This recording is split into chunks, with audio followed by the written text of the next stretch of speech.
이 혈액형이 뭐예요? 하고 묻는 거죠. 혈액형이 뭐예요? 혈액형. 그 혈액형으로 분류를 해요. 그래서 A형, B형, O형, AB형, 또 뭐죠? 또 RH형 여러 가지 이제 그 특별한 또 B형을 가진 사람도 있고. 근데 그 나름대로의 그 혈액형이 꼭 그러지만은 않지만은 나름대로 A형은 이런다, B형은 이런다, 이런 성향들이 있지요. A형은 소세지래요. 뭔 말인지 알아요? 소세지 소심하고 세심하고 지랄 같대요. 이거 잘하네요. 잘하네요. 그래요. 또 B형은 오이지래요. 오이지는 뭔지 알아요? 오이지는 오만하고 이기적이고 지랄 같고 그런데요. 또 O형은 단무지래요. 단무지는 뭔지 알아요? 단순하고 무식하고 또 그래. AB형은 지가 세 개래요. 그래가지고 AB형은 복잡하대요. 복잡해. 예. 지랄이 세 개나 있다는 거죠. 예, 그래. AB형. 내가 AB형이에요. 그래. 이제 이렇게 혈액형으로 분류하기도 하고, 혹은 성격으로 또 분류하기도 하지요. 성격으로. 그래서 분석형의 사람이 있죠. 분석형의 사람.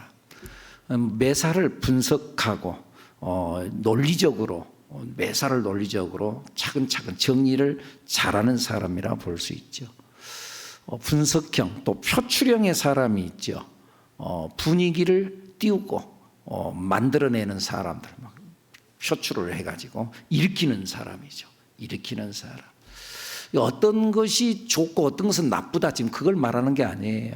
그런 성향이 있다는 거죠. 여러분들 이런 성격은 좋고 저런 성격은 나빠요? 그러지 않아요. 그냥 그 성향이 있다는 거죠. 또 우호형의 사람이 있대요. 우호형의 사람은 사람들에게 위로를 해주고 격려해주고 또 공감해주고 그래 아팠겠다, 아이고 힘들었겠다. 우호형의 사람이라는 거죠. 우호형의 사람. 그리고 또 주도형의 사람이 있어요. 자기가 생각하는 것을 설득해가지고 탁 끌고 가는 사람. 이제 리더의 성향들이 있는 사람이죠. 갑시다. 거기 가면 좋습니다. 그 얼마나 좋은 줄 알아요? 이런 것 때문에 좋습니다 하고 막 사람들을 설득해가지고 이끌고 가는 사람. 주도형의 사람. 그러죠. 혹은 또 현대의학의 선구자인 히포크라테스의 기질론에 의하면은 그 사람들마다 나름대로 기질이 있다는 거죠. 기질. 그래서 다혈질적인 사람이 있다는 거죠. 그렇죠? 다혈질적인 사람. 이 혈기가 방장하는 거죠. 이런 사람은 다혈질적에서 생기가 있고 낙천적이고 생동감이 있는 거죠. 막 사람 들뜨게 만들고 말이죠. 이런 사람들은 자기에게 감춰진 게 없어요. 다 드러나 버리는 거예요. 단점이 있다면은 좀 돈키호테 같이 말이죠. 좀 실제적이지 않고 비조직적이고 화 잘 내고 막 그러죠. 대신 뒤끝이 없어요. 이 뒤끝 없다는 것 때문에 뒤끝이 없어요. 그래가지고는요, 그냥 팍 폭탄 선언 해버리고 말이죠. 나 안 나갈 거야. 나 너 안 만날 거야. 막 그러면서 폭탄 선언. 이게 다혈질적인 사람. 그런데 이제 뒤돌아서서는 뒤끝이 없어. 너 전에 이랬잖아. 언제 내가 그랬어? 생각이 안 나는 거예요. 다혈질적인 사람. 우울질적인 사람이 있어요. 우울질적인 사람은 상당히 분석적이에요. 분석적이고 계산을 탁 잘하고 그래요. 그리고 아주 정확하고 책상 정리 같은 거 정돈 잘 떼고 심사숙고 잘하는 사람. 그러니 심사숙고를 하고 자꾸 또 생각하다 보니까 우유부단한 경우가 있죠. 성경상에 보면은 모세 같은 사람, 생각해 보니까 안 돼요 하나님. 또 안 된다니까요. 자꾸 생각하는 거예요. 그래서 우유부단한 거예요. 아까 다혈질적인 사람은 베드로 같은 사람, 그냥 팍팍팍 하는 거죠. 주는 그리스도시요 살아계신 하나님의 아들입니다. 나 십자가 지고 올라왔다. 안 됩니다 주님. 이 사탄아, 너 뒤로 물러가라. 생각이 없어 베드로. 그런다는 거예요.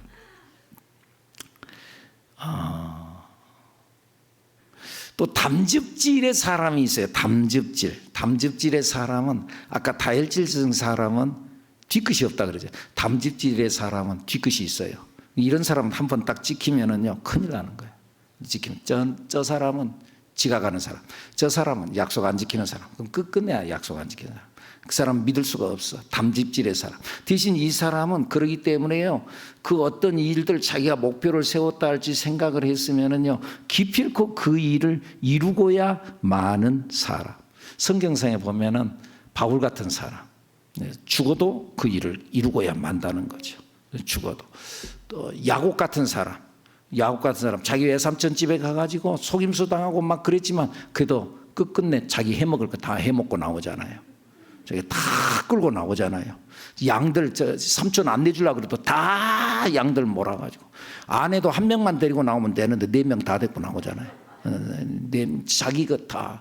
우울질적인 사람은 욕심이 없어요. 모세 같은 욕심이 없어요. 미디안 광에서 40년 동안 그 자기 처갓집에서 살면서 하는데 나올 때 아무것도 못 갖고 나와요. 욕심이 없으니까. 모세 같은 사람, 우울질적인 사람, 담즙질의 사람은 기필코 그 일을 이루고야 마는 사람. 어떠세요? 여러분들 기질이 어떤 기질인 것 같아요? 점액질적인 사람이 있어요. 점액질적인 사람은요 정이 많고 다정다감하고 협조적이고 충성파에 한 번 딱 그 사람에게 충성한다면 충성하고 안정적이고 아브라함 같은 사람. 이 정이 많아서 자기에게 손해가 올 줄 알면서도 만만치 않은 그러한 희생과 모험을 무릅쓰고 기필코 나가서 조카 롯을 구해가지고 오는 거죠. 구해가지고 와요.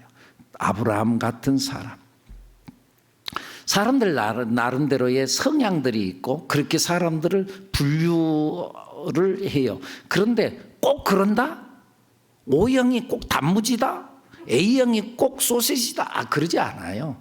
O형이어도 A형 같은 사람이 있고 A형 같은 O형인 사람도 있고 또 담즙질적인 것 같지만은 그러나 점액질적인 사람이 있고 나름대로 그러니까 꼭 하나만 이게 맞다 틀렸다 그렇게 말할 수는 없는 거죠. 어쨌든 사람들이 이렇게 분류를 해요. 이재마의 사상의학에 보면 우리 동양 사람에게는 소음인이 있고 소양인이 있고 태양인이 있고 또 태음인이 있고 이건 사람의 형체가 태양인은 뭐라고 그러죠? 이 상체가 막 건장하고 말이죠. 하체는 약하고 또 어떤 사람은 또 태음인은 또 뭐냐 하체가 강하고 또 위가 왜소하고 하여간 여러 가지의 그런 성향들이 있죠. 그러면서 사람들을 분류를 해요. 베이컨이라고 하는 사람은 사람의 유용성에 의해서 개미 같은 사람이 있고 거미 같은 사람이 있고 꿀벌 같은 사람이 있다. 개미 같은 사람은 열심히 일해가지고 뭔가를 막 긁어먹는데 오직 자기만을 위해서 사는 사람. 이런 사람은 있어도 좋고 없어도 좋은 사람. 그렇게 이야기를 해요. 거미 같은 사람 딱 그물을 쳐놓고 그물에 걸리기만 해봐라. 그래가지고 그 사람을 갖다가 하여간 이용해 먹고 그리고 내던지고. 거미 같은 사람 이용해 먹고 그러는 사람. 이런 사람은 없어져야 될 존재다. 그런 이야기. 꿀벌 같은 사람 자기에게도 유익이 되지만은 다른 사람에게 유익을 주는 사람. 꿀벌 같은 사람이다. 이렇게 이야기를 해요. 하나님의 눈으로 본다면 사람을 어떻게 분류할까? 하나님의 눈으로 본다면 남자와 여자 이렇게 분류할까?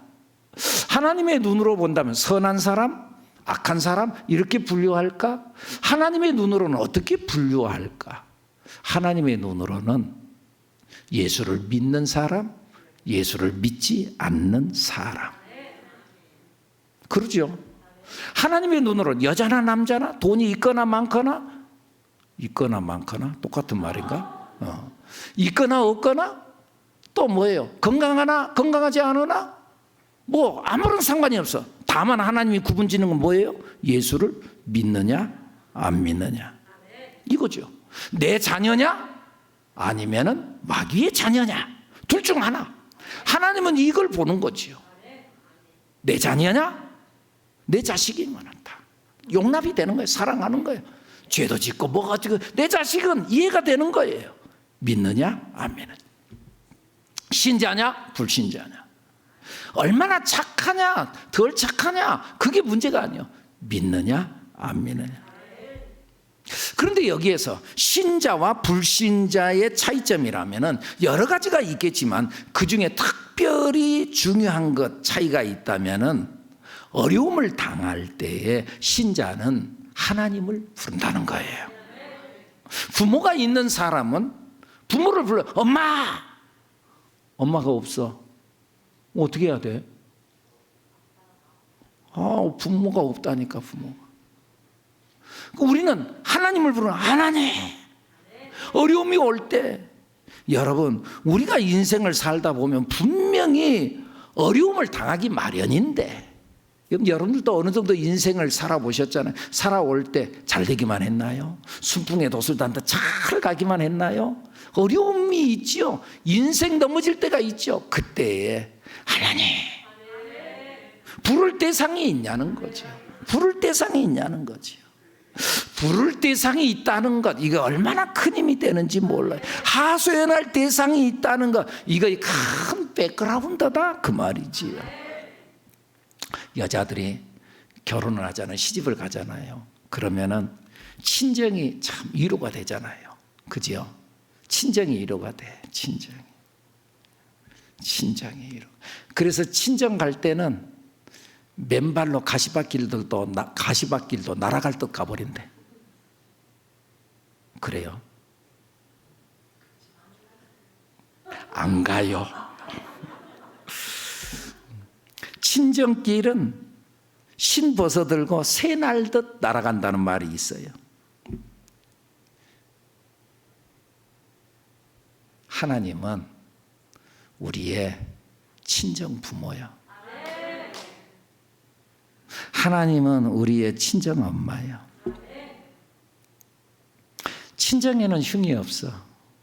친정에 가서는 뭐 어떻게 엊그제 저희 집에 딸 영신이가 전화가 왔어요. 페이스톡으로 전화가 와가지고 하는데 여기하고 거기하고 시차가 있으니까 아침에 막 일어나가지고 머리도 안 빗고 옷도 깨지지 않아 있고 그러고 전화를 했어요. 그것도 페이스톡으로 해가지고는 너는 좀 예쁘게 좀 하고 전화를 해라 그랬더니 엄마한테 전화하는데 뭐가 어때요? 그래요, 맞아요. 엄마한테 전화하는데 뭐 어때요? 그럼 친정아버지한테 그렇게 해봐라. 친정아버지가 아니라 뭐죠? 시아버지한테 그렇게 전화해봐라. 돼요, 안 돼요? 안 돼. 친정엄마는 흉어 허물이 없죠. 그냥 다 덮어주는 거죠. 그런데 여러분, 하나님이 우리의 친정엄마라. 하나님은 우리의 모든 것들을 끌어안아주고 이해하고 용서하고 흉허물이 없어. 하나님 앞에서 하나님 우리를 흉봐요. 어이구 흉봐요. 하나님 우리를 흉보지 않아요. 오늘 성경 본문에 보니까 다윗이 어려움을 당했어요. 어느 누구에게도 말할 수 없는 수치스러운 일을 당했어요. 그 수치스러운 일이 뭐냐? 3장에 보니까는 그 표제가 있죠. 뭐라고 붙어 있어요? 한번 읽어볼까요? 시작. 다윗이 그의 아들 압살롬을 피할 때에 지은 시. 그랬어요. 아들이 반란을 일으켰어요. 그래가지고 군대를 일으켜가지고 아버지를 죽이겠다고 달려드는 거예요. 여러분 이걸 누구에게 가서 하소연해요? 우리 아들 저놈이 죽이려고 합니다. 누구에게 가서 말해요? 누워서 침 뱉기지. 내 아들이 부모에게 잘못한 걸 내가 누구에게 가서 흉을 봐요? 아무에게도 말할 수 없어요. 어느 누구에게. 그때 다윗은 하나님을 찾아왔어요. 하나님을 불러요. 여러분 그러죠. 아까 친정엄마가 내 모든 흉어물이었고 친정엄마에 하소연할 수 있다고요. 근데 여러분 진짜 다 말할 수 있나요? 친정엄마에게도 말할 수 없는 것. 그러나 하나님께는 내 모든 걸 쏟아놓을 수 있어. 할렐루야. 다윗은 이 어려운 상황을 놓고 하나님을 부른 거예요. 1절 뭐라 그래요? 여호와여. 하나님을 향하여 읽어볼까요? 시작. 여호와여, 나의 대적이 어찌 그리 많은지요. 일어나 나를 치는 자가 많으니이다. 하나님께 고발하라. 하나님, 나를 치는 자가 왜 이렇게 많습니까? 내 원수가 왜 이렇게 많습니까?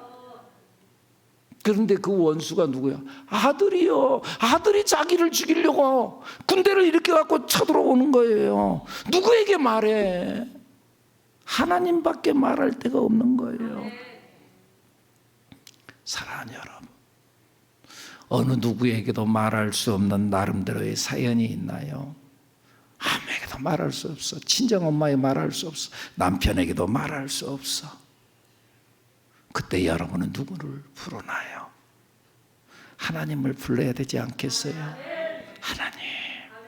하나님 아버지, 하나님을 부르고 하나님께 하소연하는 여러분들이 되기를 축복합니다.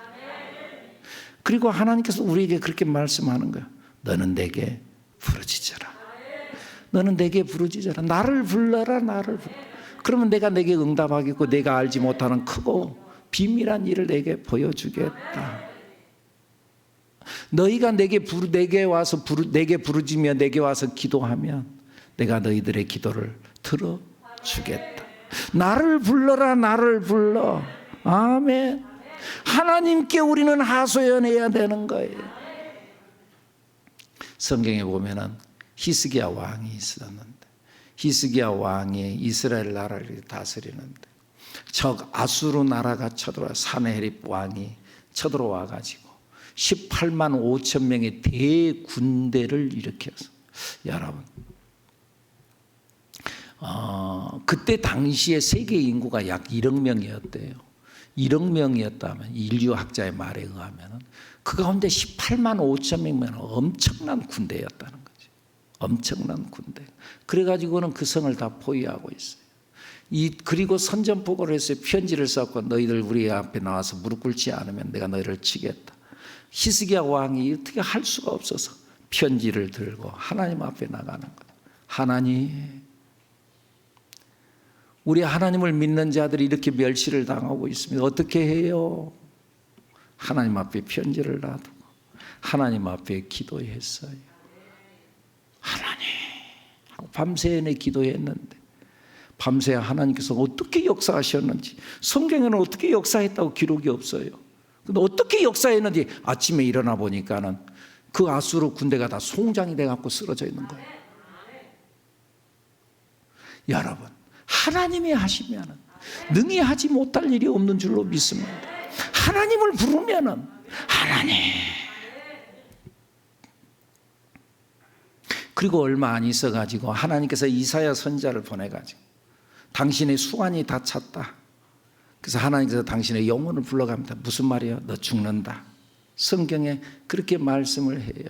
너 죽는다. 죽는 날이 가까이 왔다. 하나님께서 선지자 이사야를 보내가지고 선언하는 거예요. 하나님 정해졌거든요. 그런데 그때 히스기야가 뭘 해요? 벽을 바라보고, 아무것도 바라볼 때 벽을 바라보고 벽을 향해 아버지 나 살려주세요. 나 좀 도와줘. 나 이렇게 죽으면 안 되잖아요. 그리고 하나님 앞에 기도했어요. 성경에 뭐라 나와요? 내가 그의 기도 소리를 듣고 그의 눈물을 보았노라. 그리고 그의 생명을 연장시켜줘요. 하나님은 우리의 기도를 들으시는 하나님인 줄로 믿습니다. 하나님은 우리의 기도를 들으시고 우리의 부르짖음을 들으시고 응답하시는 하나님. 4절 말씀, 3장 4절, 내가 나의 목소리로 여호와께 부르짖으니 그의 성산에서 응답하시는 듯. 하나님은 우리의 부르짖음에 응답하시는 하나님.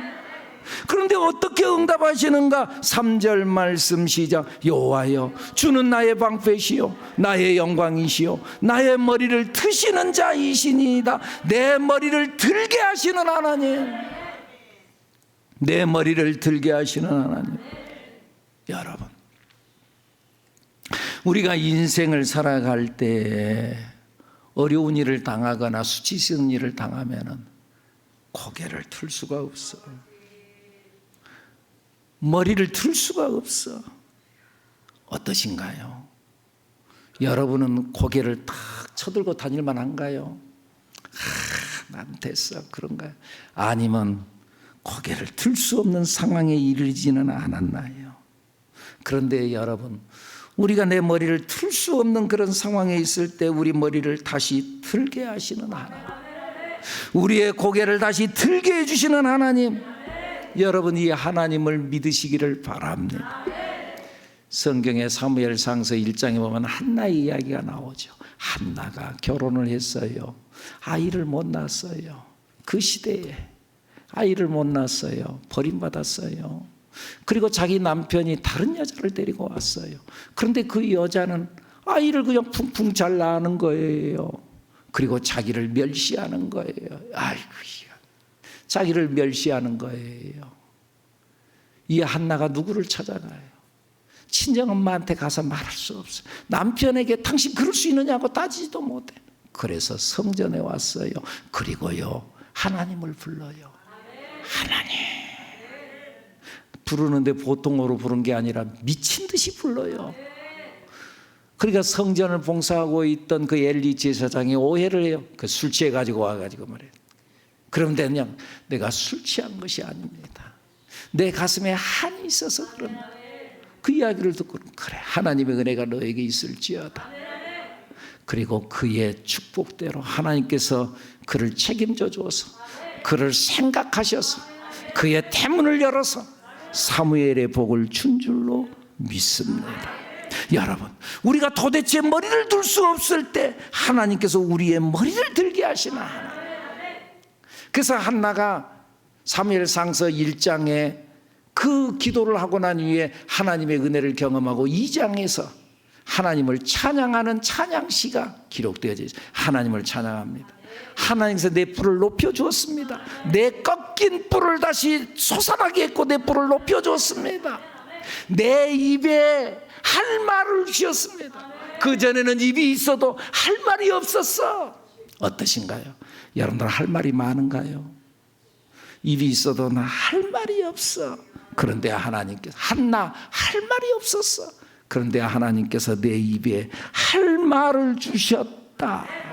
내 입이 원수를 향하여 크게 열릴 수 있도록 할 말을 내게 주신 하나님, 그의 머리를 다시 들게 하신 하나님. 요셉도 그러잖아요. 요셉 형들에게 미움받았어요. 팔려갔어요. 누명 썼어요. 감옥에 들어갔어요.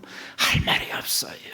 엎친 데 덮친 격으로 끊임없이 하는 일들마다 안 되는 거예요. 하는 일들마다 안 되는 거예요. 어려운 거예요. 넘어지는 거예요. 시련이 오는 거예요. 내 인생에 대해서 할 말이 없어. 그런데 때가 되니까 하나님께서 요셉의 머리를 들게 해줘요. 요셉의 머리를 들게 해줘요. 그리고 오히려 고개 뻣뻣이 쳐들고 요셉을 갖다 팔아넘겼던 그 형들, 고개 뻣뻣했던 그 형들이 고개를 숙이고 요셉 앞에 와서 철을 나게 만드시는 하나님. 여러분, 그날이 올 거예요. 그날이 올 거예요.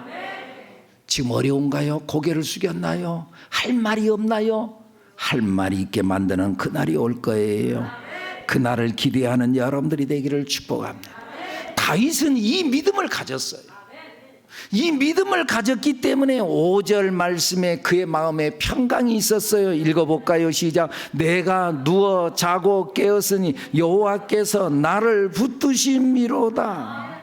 여러분, 사람이 너무나 어려운 일을 당하면 밥맛이 없잖아요. 먹을 수가 없잖아요. 너무나 어려운 일을 당하면 잠은 잘 와요? 잠도 못 자요. 잠을 잘 수가 없어요. 그런데요, 다윗 하나님을 믿었어요. 그래서 마음이 평안했어요. 그래서 잘도 자요. 5절, 내가 누워 자고 깨었다. 잘도 자요.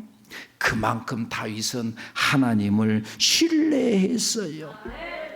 그러면서 뭐라 그래요? 천만인이 에워싸서 나를 공격한다 할지라도 나는 두려워하지 않을 거다.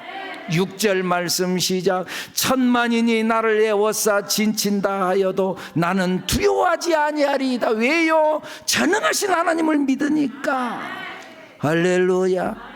두려워하지 말라, 내가 너와 함께함이니라. 놀라지 말라, 나는 너의 하나님이 됨이니라. 내가 너를 굳세게 하리라. 참으로 너를 도와주리라. 참으로 나의 의로운 오른손으로 내가 오늘 또 너를 붙들어 주겠다. 이 하나님의 말씀을 믿으니까 하나님이 오늘 또 나를 붙잡아 주는 거지. 마음이 평안한 거예요. 아무것도 염려하지 말고 다만 모든 일에 기도와 간구로 너희 구할 것을 감사함으로 하나님께 아뢰라. 그리하면 모든 지각에 뛰어난 하나님의 평강이 그리스도 예수 안에서 너의 마음과 생각을 지켜주리.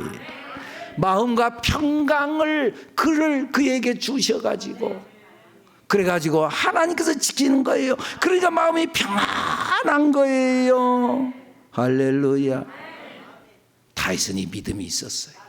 그래서 하나님을 확실하게 믿었어요. 그리고 응답될 거야 이렇게 말하는 게 아니라 응답되었음을 선언해요. 7절 시작. 여호와여 일어나소서, 나의 하나님이여 나를 구원하소서. 주께서 나의 모든 원수의 뺨을 치시며 악인의 일을 꺾으셨나이다. 아까 우리 그런 찬양했잖아요. 원수의 뺨을 치시고, 하나님께서 내 원수의 나를 잡아먹겠다고 이빨을 들이댔는데 그 일을 꺾어버리셨다. 하나님께서 하셨다. 선언했어요. 믿음대로 돼요. 말대로 돼요. 그래서 성경에 3법칙이 있다고 그러잖아요. 제1법칙, 심은 대로 거두는 법칙. 제2법칙, 행한 대로 갚는 법칙. 제3법칙, 믿음대로 되는 법칙. 믿음대로 된다. 아멘. 의심하지 말고, 의심한 자는 아무것도 얻을 줄을 생각하지 마라. 의심하는 자는 바람에 밀려 요동하는 바닷물결 같다. 성경이 그래요. 그래가지고 누구죠? 베드로가 물에 빠졌어요. 그때 예수님께서 그를 건져내면서 뭐라고 해요? 왜 의심하였느냐? 네가 믿음이 없으니까 빠지는 거지. 믿음이 없으니까는 절망의 바다에 빠지는 거지. 나를 믿어라, 나를 믿어라. 얼마나 이 믿음이 대단하든지, 얼마나 이 믿음의 능력이 대단하든지 선포하고 믿기만 하면은, 내가 진실로 너에게 이르노니 누구든지 이 산더러 들려, 저 보문산아 너는 들려서 저 바다에 던져져라. 그렇게 말하고 그 말하는 것이 이루어질 줄 믿고 의심하지 아니하면 그대로 되리라. 아이고, 그게 될까요? 안 된다는 거죠. 믿음만 있으면, 믿음만 있으면 하나님의 기적이 일어난다. 할렐루야. 내가 너희에게 말하노니 무엇이든지 기도하고 구한 것은 받은 줄로 믿어라. 그리하면 그대로 되리라. 할렐루야. 믿음이 중요합니다. 믿기만 하면은 이 믿음이 그러면 뭐예요? 이 믿음이 뭘까? 뭐 여러 가지 정의를 많이 말하겠지만은 이게 관념적으로만 말하지 말고, 전 이렇게 한번 생각해 봤어요. 저희 집에 우림이가요, 언젠가 휴일날이 됐을 때 여기 한밭수목원에 간다고 갔어요. 갔는데요. 그 사람들이 막 그 휴일날이었으니까, 공휴일날이었으니까 사람들이 많은 데서 지 아버지 놓지 않으려고 꽉 붙잡고, 고개는 헛눈 팔면서도 이건 놓으면 나는 이제 미아가 되는 거예요. 이건 놓으면. 이것을 잡는 것, 이게 믿음이다. 이게 믿음이에요. 지 아버지 바지가랑이가 내려가든 말든 상관없이 나는 이것만 붙잡아야 내가 산다. 믿음이 뭐냐? 붙잡는 거예요. 근데 오늘 우리는 뭘 붙잡는 거예요? 말씀을 붙잡는 거예요. 하나님의 약속을 붙잡는 거예요. 너희는 이전 일을 기억하지 말라. 너희는 이전 일을 기억하지 말며 옛날 일을 생각하지 말라. 보라, 내가 새 일을 행하리니 이제 나타내리라. 너희가 그것을 알지 못하겠느냐? 반드시 내가 광야의 길을 사막의 강을 내겠다. 하나님의 말씀, 이걸 꽉 붙잡는 거예요. 하나님 그랬잖아요. 하나님께서 길을 낸다 그랬잖아요.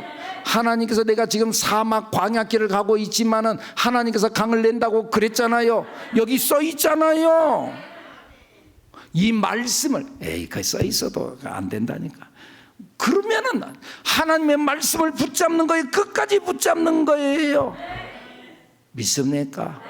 어려운 일을 당했어요. 힘든 일을 당했어요. 주께서 말씀하셨잖아요. 골짜기마다 어려운 일을 당했어요. 골짜기에 떨어졌어요. 그런데 골짜기마다 도도지며 너무나 어려워요. 산마다 언덕마다 낮아지며 고르지 아니한 곳이 평탄하게 되며 험한 곳이 평지가 된다고 그랬잖아요. 평지가 되게 하여 주시옵소서. 어려운 일을 당했습니다. 평지가 되게 하여 주옵소서. 할렐루야. 성경에 분명히 말씀하셨잖아요. 우리에게 약속하셨잖아요. 야곱아, 너를 창조하신 여호와께서 지금 말씀하시느니라. 이스라엘에 너를 지으시니가 말씀, 너는 두려워하지 말라. 내가 너를 구속하였고 내가 너를 지명하여 불러나니 너는 내 것이. 내가 물 가운데로 지날 때에 내가 너와 함께 할 것이고 강을 건널 때에 물이 너를 침몰하지 못하게 할 것이고 내가 불 가운데 들어가도 타지도 아니할 것이요 불꽃이 너를 사르지도 못하게 하겠다고 말씀하셨잖아요. 내가 지금 불같은 시험을 당했습니다. 하나님 나를 건져내 주옵소서. 믿음의 기도는 병든 자를 구원하리니 주께서 그를 일으키시라고 말씀하셨잖아요. 내가 믿고 기도하옵나니 응답하여 주옵소서. 내 영혼아 살아날지어다. 일어날지어다. 회복이 있을지어다. 여러분 담대하게 일어나는 우리들 여러분들이 되기를 축복합니다.